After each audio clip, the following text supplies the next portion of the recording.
ഇപ്പോൾ കെട്ടടങ്ങി നിൽക്കുന്നൊരു വിഷയമാണെങ്കിൽ പോലും ചോദിക്കുകയാണ്. സംവിധായകൻ വിനയൻ്റെ ഭൂരിപക്ഷം വരുന്ന സിനിമാ പ്രവർത്തകരിൽ നിന്നുള്ള ആ ഒരു അകൽച്ച, അതിനെ വ്യക്തിപരമായിട്ട് എങ്ങനെയാണ് കാണുന്നത്? ഇല്ല, എനിക്കങ്ങനെ നല്ല ബന്ധങ്ങളിലുള്ളവരൊക്കെ നല്ല ബന്ധങ്ങൾ തന്നെ തുടരുന്നുണ്ട്. ഇതെപ്പോഴും ഈ പുകഞ്ഞ കൊള്ളി പുറത്തു പോകുക എന്നുള്ള അവസ്ഥ തന്നെയാണ് സംഭവിക്കുന്നത്. കാരണം ഇതെന്തെങ്കിലും സംഭവിച്ചേനെ. കാരണം ഇത്തരത്തിലുള്ള എന്താണ്, നമ്മൾ മാന്യമായ വാക്കുകൾ അതിന് കണ്ടെത്താൻ കഴിയുന്നില്ല, അതുകൊണ്ട് ഞാൻ പറയുന്നില്ല. എങ്കിൽ പോലും ഇത്തരത്തിൽ പിന്നെ ഉള്ള വ്യക്തികൾ എന്തെങ്കിലും ഇത്തരത്തിൽ ഒരു വിഭാഗീയതയ്ക്ക് കളമൊരുക്കുമെന്നുള്ള കാര്യത്തെപ്പറ്റി നമുക്ക് മുൻധാരണ ഉണ്ടായിരുന്നു. അത് ഇപ്പോൾ സംഭവിച്ചു, അല്ലെങ്കിൽ കഴിഞ്ഞ കാലഘട്ടത്തിൽ സംഭവിച്ചിരിക്കുന്നു. പക്ഷേ നമ്മളോട് മാനസികമായിട്ടും ഐക്യവും വളരെ പോസിറ്റീവായിട്ട് സിനിമയെ കണ്ടുകൊണ്ടിരുന്ന ആൾക്കാരും അങ്ങനെ മാറിപ്പോയിട്ടില്ല. അധികവും സൂപ്പർ താരങ്ങളെ വെച്ച് സിനിമ തീർത്തൊരു സംവിധായകൻ. പക്ഷേ ഇതൊരു തിരിച്ചുവരവ് നടത്തിയത് പുതുമുഖങ്ങളെ വെച്ചിട്ടുള്ളൊരു സിനിമ ചെയ്തിട്ടാണ് അപൂർവരാഗങ്ങൾ. ഈ ഒരു വ്യത്യാസം ഒരു സംവിധായകൻ എന്ന നിലയിൽ എത്രത്തോളം ഉൾക്കൊള്ളാൻ പറ്റുന്നുണ്ട്? അതിന് നമ്മളിപ്പം മമ്മൂട്ടിയും മോഹൻലാലിനെയും പോലെയുള്ള പരിചയസമ്പന്നരായ അഭിനേതാക്കളെ വെച്ച് നമ്മൾ സിനിമകൾ ചെയ്യുമ്പോൾ നമുക്ക് ആ രീതിയിൽ സ്ട്രെയിൻ കുറവാണ്. കാരണം അവരെ സംബന്ധിച്ചിടത്തോളം അവരുടെ അനുഭവ പരിചയം വളരെ സഹായകരമാണ്. അല്ലെങ്കിൽ അവരുടെ ആക്ടേഴ്സ് എന്നുള്ള അവരുടെ ടാലൻറ്റുകൾ, കഴിവുകളൊക്കെയും നമ്മളെ ഒരുപാട് പിന്തുണയ്ക്കുന്നുണ്ട്. മറ്റൊരു ആംഗിളിൽ അതിനെ കാണുമ്പോൾ പുതിയ ആൾക്കാരെ വെച്ച് സിനിമ ചെയ്യുമ്പോൾ ഒരുപക്ഷെ നമ്മൾക്ക് കൂടുതൽ സ്വാതന്ത്ര്യത്തോടു കൂടി സിനിമ ചെയ്യാനുള്ളൊരു അവസരം ഉണ്ടാകുന്നുണ്ട്. സ്വാതന്ത്ര്യം എന്ന് പറയുമ്പോൾ നമ്മുടെ സമയത്തിനും സാഹചര്യങ്ങൾക്കും സാവകാശങ്ങൾക്കും ഒപ്പം നിൽക്കാൻ സമയവും സൗകര്യവുമുള്ള ആൾക്കാരാണ് പുതിയ ആൾക്കാർ. അവരെ സംബന്ധിച്ചോളം ഈ തിരക്കിൻ്റെ വലിയ ഒഴുക്കിൽ പെട്ടുന്നതിന് മുമ്പാണ് നമ്മുടെ കയ്യിലെത്തുന്നത്. അപ്പോൾ എൻ്റെ ആവശ്യങ്ങൾക്കനുസരിച്ച് ഞാൻ ആഗ്രഹിക്കുന്ന സമയത്ത് ഞാൻ ആഗ്രഹിക്കുന്ന പോലെ എനിക്ക് സിനിമ ഷൂട്ട് ചെയ്യാനുള്ള, അല്ലെങ്കിൽ ഞാൻ ആഗ്രഹിക്കുന്ന വിധത്തിൽ തന്നെ പൂർണ്ണമായിട്ടും മനസ്സിൽ കാണുന്ന പോലെ തന്നെ സിനിമ ചിത്രീകരിക്കാൻ പറ്റുന്ന സാവകാശം ലഭിക്കുന്നുണ്ട്.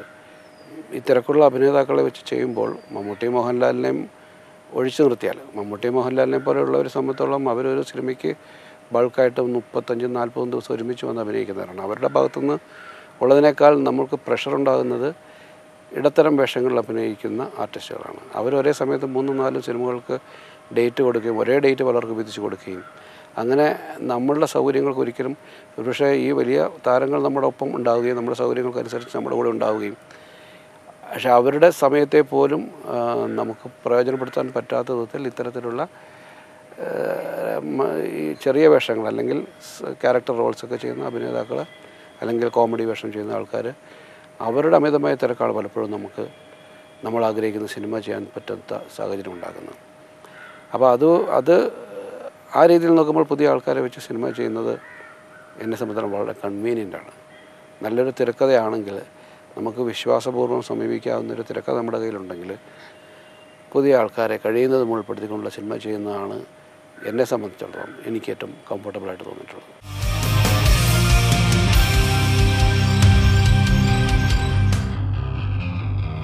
ഒത്തിരി ചിത്രങ്ങൾ ചെയ്തു, എങ്കിൽ പോലും വേണ്ടായിരുന്നു എന്ന് തോന്നിയൊരു ചിത്രം ചെയ്യേണ്ടി വന്നിട്ടുണ്ട്?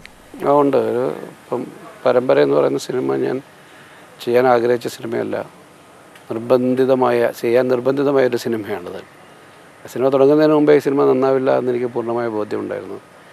നിർമ്മാതാവിനോട് ഞാൻ പറഞ്ഞിരുന്നത് ചെയ്യേണ്ടതെന്ന്. പക്ഷേ അവരൊക്കെ ഈ സിനിമയുടെ വഴിയിൽ കുറേ മുന്നോട്ട് പോയതുകൊണ്ട് അവർക്കാർക്കും പിൻവാങ്ങാൻ ആ സമയത്ത് സാഹചര്യം ഉണ്ടായില്ല. അതുമായിട്ട് മുന്നോട്ട് പോകേണ്ട നിർബന്ധിതമായൊരു സാഹചര്യം ഉണ്ടായി. അതാണ് എനിക്ക് ഏറ്റവും അധികം ഞാൻ ചെയ്യേണ്ടിയിരുന്നില്ല എന്ന് എന്നെ ഏറ്റവും കൂടുതൽ മനസ്താപം ഉണ്ടാക്കിയ ഒരു സിനിമയാണ്.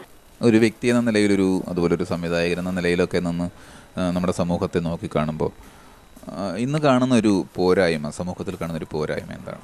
ഓരോ നമുക്ക് പൊതുവേ ഇപ്പോൾ സമൂഹത്തിൽ ഉണ്ടായിക്കൊണ്ടിരിക്കുന്ന ഒരുപാട് നമ്മളുടെ പൊതുസമൂഹത്തിൽ വന്നിരിക്കുന്ന അപജയം എന്ന് പറയുന്നത് വളരെ വലുതാണ്. വ്യക്തികളുടെ ബന്ധങ്ങളിൽ ഒരുപക്ഷെ പുതിയ തലമുറ കടന്നു പോകുന്ന വഴികളുണ്ട്. വളരെ ഇപ്പം നമുക്ക് ഇന്ന് നമ്മൾ പത്രങ്ങളിൽ വായിക്കുന്ന വാർത്തകളൊക്കെ നമ്മൾ ഞെട്ടിച്ചുകൊണ്ടിരിക്കുന്നതാണ്.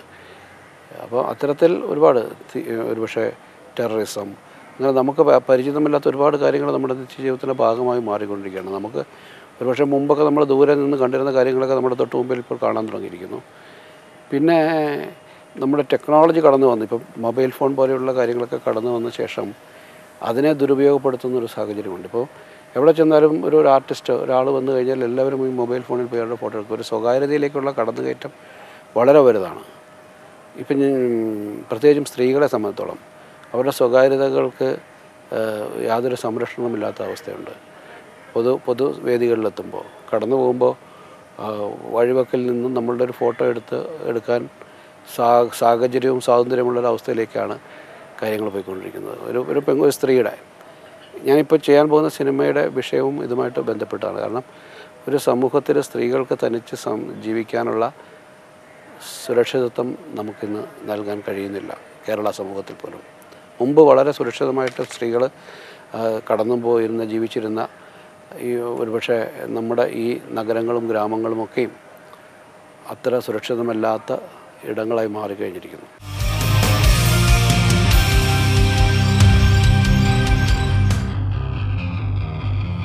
എന്തായിരിക്കും ഒരു സ്വയം വിലയിരുത്തൽ നടത്തിയാൽ പറയാനുണ്ടാകുന്നത്? ഞാൻ സിനിമ എന്ന് പറയുന്നത് സിനിമയിൽ എത്തുന്നത് എൻ്റെ സിനിമയോടുള്ള തീവ്രമായ ആഗ്രഹം കൊണ്ടാണ്. സിനിമയിൽ എന്താകണമെന്നുള്ളതിനെപ്പറ്റി എനിക്ക് ബോധ്യമുണ്ടായിരുന്നു. സിനിമയുടെ സംവിധായകനായി തീരുക എന്നുള്ളത് തന്നെയാണ്. അല്ലെങ്കിൽ സിനിമയിൽ എന്തെങ്കിലും ആയി തീരണമെന്നല്ല ഞാൻ ആഗ്രഹിച്ചത്, സിനിമയിൽ സംവിധായകനായി തീരണമെന്ന് തന്നെയാണ്. ഇപ്പോൾ വ്യക്തമായൊരു കാഴ്ചപ്പാടോടുകൂടി തന്നെയാണ് ഞാൻ മുന്നോട്ട് വന്നത്. ആ ആഗ്രഹിച്ച വഴികളിലൂടെയൊക്കെ തന്നെ സഞ്ചരിക്കുകയും ഒരുപക്ഷെ ഞാൻ പ്രതീക്ഷിച്ചതിലും ആഗ്രഹിച്ചതിലും അപ്പുറത്തുള്ള അംഗീകാരങ്ങളും വിജയങ്ങളും എനിക്ക് കിട്ടിയിട്ടുണ്ട്. ഒപ്പം നമുക്ക് വീഴ്ചകളും പരാജയങ്ങളും ഉണ്ടായിട്ടുണ്ട്. പക്ഷേ ഇതിനെയൊക്കെയും ഈ വീഴ്ചകളെയും പരാജയങ്ങളെയും ഒക്കെയും തന്നെ ഞാൻ അത് അനുഭവത്തിൻ്റെ ഭാഗമായിട്ട് അതിനെ ഉൾക്കൊള്ളാൻ ഒരുപക്ഷെ ആ ഘട്ടങ്ങളിൽ വീഴ്ച ഉണ്ടായ ഘട്ടങ്ങളിൽ പക്ഷേ നമ്മളെ അത് തളർത്തിയിട്ടുണ്ടെങ്കിൽ പോലും പിന്നീട് തിരിഞ്ഞു നോക്കുമ്പോൾ അതൊക്കെയും നമുക്ക് പിന്നീട് കരുത്ത് പകർന്ന അനുഭവങ്ങളായിട്ട് നമുക്കതിനെ കാണാൻ കഴിഞ്ഞിട്ടുണ്ട്. പിന്നെ ഞാൻ എൻ്റെ സിനിമാ ജീവിതത്തിൽ എൻ്റെ സിനിമകളെക്കുറിച്ചുള്ള എൻ്റെ പൊതുവായ ധാരണ അല്ലെങ്കിൽ എൻ്റെ കാഴ്ചപ്പാടെന്ന് പറയുന്നത് ഈ സിനിമ എന്ന സംവിധായകൻ എന്ന നിലയിൽ കേരളീയ അല്ലെങ്കിൽ പൊതുസമൂഹത്തോട് എനിക്കുള്ള ഉത്തരവാദിത്വം അല്ലെങ്കിൽ ഞാൻ എൻ്റെ സിനിമകളിലൂടെ ഒരു വ്യക്തിയുടെ ജീവിതത്തെ മലിനപ്പെടുത്താവുന്ന ഒന്നും എൻ്റെ സിനിമകളിലൂടെ അയാൾക്ക് കിട്ടരുത്. അങ്ങനൊരു സന്ദേശമായിട്ടോ ഒരു ദൃശ്യമായിട്ടോ ഒരു വ്യക്തിയുടെ സംസ്കാരത്തെ ചിന്തകളെ ഒക്കെ മലിനപ്പെടുത്തുന്ന ഒന്നും എൻ്റെ സിനിമകളിൽ ഉണ്ടാകരുത്. എനിക്കും എൻ്റെ ഭാര്യയ്ക്കും എൻ്റെ മക്കൾക്കും കൂടി ഒന്നിച്ചിരുന്ന് കാണാൻ പറ്റുന്ന സിനിമ മാത്രമേ ചെയ്യുകയുള്ളൂ എന്നുള്ളൊരു തീരുമാനമുണ്ട്. അത്തരത്തിലുള്ള സിനിമകളാണ് ഇതുവരെയും ചെയ്തുകൊണ്ടിരിക്കുന്നത്.